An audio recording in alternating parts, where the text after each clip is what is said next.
All right, we are back. Before we continue, just to clarify, so Scotty Scheffler won the Masters and the gold medal, and Alexander goes by Alexander, won 2 of the majors. So which is better, 2 majors or the? I would think the Masters is a bigger, even though the PGA claims that the PGA is. So that's how they have to decide: Masters and a gold medal, or 2 majors. Does it have to be one or the other? Like you have to Yeah. rank them? Yeah. Why? Only one can be voted Only one can be voted Player of the Player Year. of the Year. It's gotta be Scotty. Well, what it's going to come down to, I guess there's a tournament going on. I think it's this weekend. The winner gets $25 million, and whoever wins that is basically going to be the Player of the Year.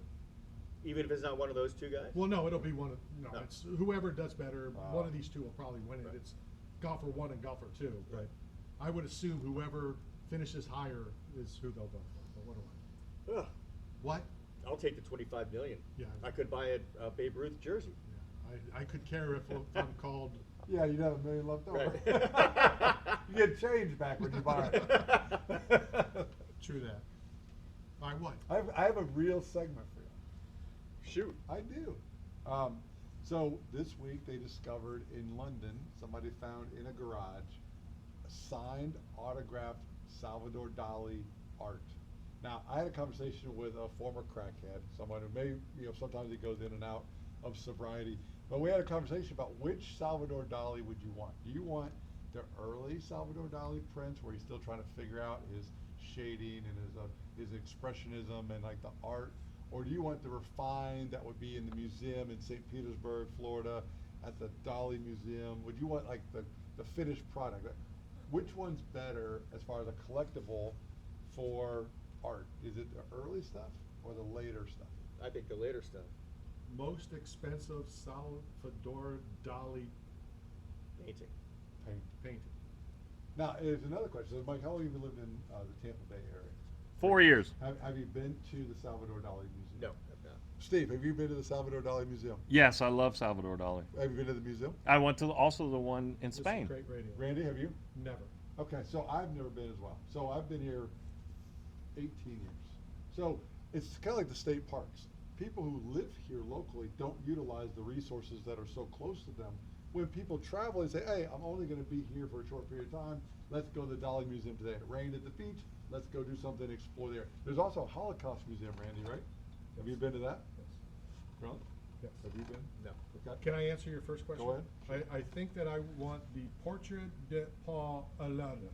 It's sold for 13.5 million, I'm assuming, pounds. Wow. That's still less than the Babe Ruth jersey. Yeah? Mhm. Interesting. Interesting, right? And there's no Babe Ruth Museum in St. Petersburg. Not, but there should No, be that at would the. be in Baltimore, Why would it be in Baltimore? because I believe that's where he was born. It's not where you're born, it's where you pay rent. No, it's We've what's been on over your this. birth certificate. Not according to Outcast. You're gonna be an outcast. What are you talking about? What What? Outcast? Outcast says it's not where you're from, it's where you pay rent. What's Outcast? It's a Like, jeez. so my friend Ray Cron, the chef. I got it, Speaking of chefs, you just went to the Buccaneers' new display Oh, yeah. of food. You went to the tasting. How at the was it? One Wait, Buck. let's set this up. So Randy Harris and Steve Linne, the producer to the Stars, Half of the talent of the went to Raymond James Stadium without Mike Straka or Matt McClellan, the culinary expert. One on purpose, and And- the other is I couldn't get you in. and they got to sample, and I'm so jealous of this, the food that is going to the VIPs, to the players, right? No, this is the club level. The club level suites. So this is available in the club, a couple kiosks, and what was shocking to me, and as the first interview that we did was a company that had beef, and the second one was a company that had beef, and the third one was one that had beef. Was it Wendy's? And all, Where's the beef? And all but one was beef. Beef. And my favorite thing that I had was from the Don Cesar, which was a shrimp on a little Marvin. pasta. Yep. What's the round? Risotto? No, round like pasta. Oh, rollatini? I don't know, but not Tutti spaghetti, frutti? not. Penne. Oh my God, no, Roly no, poly? it was bigger, like rounder. It's. Tubular like a Rigatoni. straw. Penne. I think Rigatoni. Yeah. Rigatoni. this was so good. And I Sounds asked, good. and I asked every chef that I talked to, you know, where can people, if they're not in the 200 level in the suites and stuff, I would consider going to the Don Cesar and paying whatever it was, because this shrimp tasted unbelievable. And I wanted to go back to her and talk about, I forget his name, a chef from Tampa was on one of Gordon Ramsay's, Jeff something. Jeff Philbin. And we talked about, Dinner D's. I don't understand why chefs leave the tails on shrimp. And he said because it looks good. But then you have to put your fingers in and no tail. Oh my God, this shrimp was incredible. Yeah, Don Cesar is a fabulous place. It's been around for 100 years. Yeah. So have you. That was funny. We got to tell that story. So Randy said, I had my high school prom At the Don Cesar. at the Don Cesar, and the chef said, yeah, it's an iconic building. It's been around for a full century. Look, Well, Randy. she wasn't implying that I've been around for a full century. Well, Sure, she that's was. your It- story. She wasn't, but it was the timing that mattered. No, it was funny. It was funny. good. We talked to the head chef, and it might even be the owner of Donatello's. Oh, sweet. So Steve and I are going to be headed over there. We're gonna do a Gino segment. Tello. Wow. Yeah, it was cool. It was a nice time. We talked to the COO, Brian Ford. And what's funny is that we ran the clip about the family and everything that's here. We've gotten a lot of response from England and Spanish-speaking people on our YouTube channel. And we were just getting hammered about, well, ask them about Manchester United. Yeah, exactly. They're not very popular with Manchester United, the Glazers. I'm sure. But no, if you're in the club area, I would definitely recommend checking some of this food out. So what about the beef? Like, we're in the fight game. Like, we got beef. Everybody's got beef. That's how you sell tickets. So You're leading up to beef. how is the beef? I love beef. The shrimp was the best thing I had there. I mean, you're the reason that they stopped doing the Outback Bowl. I mean, like, when they walked around, They gave cleaned one- them out. They gave one little shrimp. No, true story, Mike. Like, so we're at the Outback Bowl. It's New Year's Yeah. Day, tradition. Knockout Radio. Play in your calendar. You're gonna be there in the press box with us. And Well, no, you're getting and, and, Mel's credentials. and what happens is, like, they bring these little souffle cups. In fact, I brought one for the show. They bring a souffle cup and they bring a little shrimp, and they walk around and it's one shrimp and You're Randy. almost done. And Randy just shakes down the actual mascot. He's like, "Give me more! I know you got more shrimp in those suits." And now it's Real Quest Bowl. Wow. I don't have anything to say. Why'd you want the mic on?